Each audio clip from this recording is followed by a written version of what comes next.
পরিকল্পনা মন্ত্রণালয়ের ক্ষেত্রে যেমন আমরা নতুন একটা স্ট্র্যাটেজিক মানে যাকে বলে যে প্ল্যান তৈরি করা হচ্ছে, একটা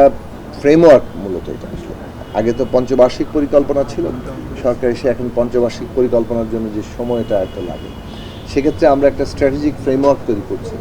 এবং এর মধ্যে প্রথম 2 বছর আসলে মূলত একটা অর্থনীতিকে কতটা পুনরুদ্ধার করা যায়। আপনারা জানেন যে এই সরকার উত্তরাধিকার সূত্রে যে ধরনের একটা অর্থনীতি পেয়েছে সেটা ভীষণভাবে বিপর্যস্ত,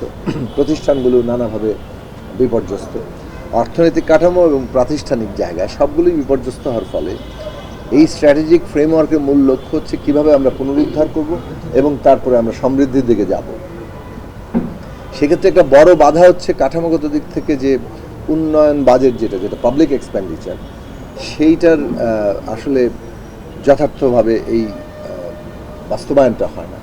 এবং সেক্ষেত্রে কোয়ালিটিরও নানান জায়গা থাকে, অনেক দুর্নীতি কিংবা লিকেজ থাকে।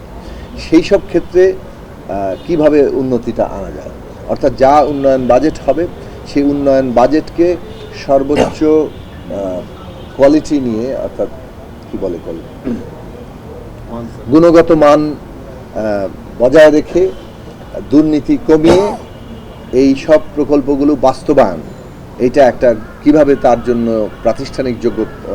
ব্যবস্থা তৈরি করা যায় সেইগুলো নিয়ে আলোচনা হয়েছে। এবং এই আলোচনা ডিসি মহোদয়দের জেলা প্রশাসনের পক্ষ থেকেও কিন্তু সবাই এই বিষয়ে কথা তুলেছেন যে এই প্রকল্প বাস্তবায়নের সমস্যাগুলো কি, মূল্যায়ন পরিবীক্ষণ যে বিভাগ আছে সেইটা আসলে জেলা পর্যায়ে এর কাঠামো দরকার, সেই সব বিষয় নিয়ে এখানে কথা বলছে। আসলে সরকারের দিক থেকে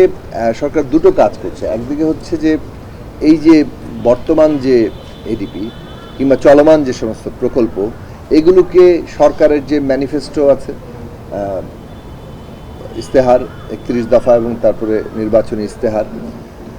একই সাথে এসডিজি, তারপরে আমাদের তো একটা এলডিসি গ্র্যাজুয়েশনের প্রশ্ন আছে, আমরা টাইম এক্সটেনশন চেয়েছি কিন্তু সেটার জন্য তো প্রস্তুতি আমাদের নিতে হবে। এই সবগুলোর সাথে যাতে এটাকে সমন্বয় করা যায়, অ্যালাইন করা যায় এবং এই প্রকল্পগুলো সেই জন্য প্রয়োজনীয় যদি কোথাও সংযোজন বিয়োজনের প্রয়োজন হয় সেভাবে অ্যালাইন করা। এবং সবচেয়ে বড় ব্যাপারটা হচ্ছে নতুন যে প্রকল্পগুলো গ্রহণ করা হবে সেই প্রকল্পগুলো এই নির্বাচনী ইস্তেহারের সাথে সম্পূর্ণ সাযুজ্যপূর্ণ করে তোলা এবং সেক্ষেত্রে কেবল পিসমিল আকারের প্রকল্প না নেওয়া, বিচ্ছিন্ন বিচ্ছিন্ন প্রকল্প না নেওয়া, ইস্তেহারকে একটা প্রোগ্রামে পরিণত করে সেই প্রোগ্রামের অধীনে প্রকল্পগুলোকে দেখা, অর্থাৎ একটার সাথে আরেকটার যে পরস্পর নির্ভরতা এবং সব মিলিয়ে একটা সুনির্দিষ্ট লক্ষ্য অর্জন করা, সেই জায়গাতে প্রকল্পগুলোকে সেভাবে গ্রহণ করা হচ্ছে এই সরকারের গুরুত্বপূর্ণ জায়গায়। সেই জন্য প্রয়োজনীয় প্রাতিষ্ঠানিক আয়োজন, পরিকল্পনা মন্ত্রণালয়ের সাথে যুক্ত আছে স্ট্যাটিস্টিক্স অ্যান্ড ইনফরমেটিক্স ডিভিশন। আমাদের যথার্থ তথ্য এবং উপাত্ত নাই, তো উপাত্ত যদি ঠিক না হয় তাহলে যথার্থ তথ্য আসবে না। সরকারের যে বিপুল সোশ্যাল সেফটি নেট প্রোগ্রাম হাতে নেওয়া হয়েছে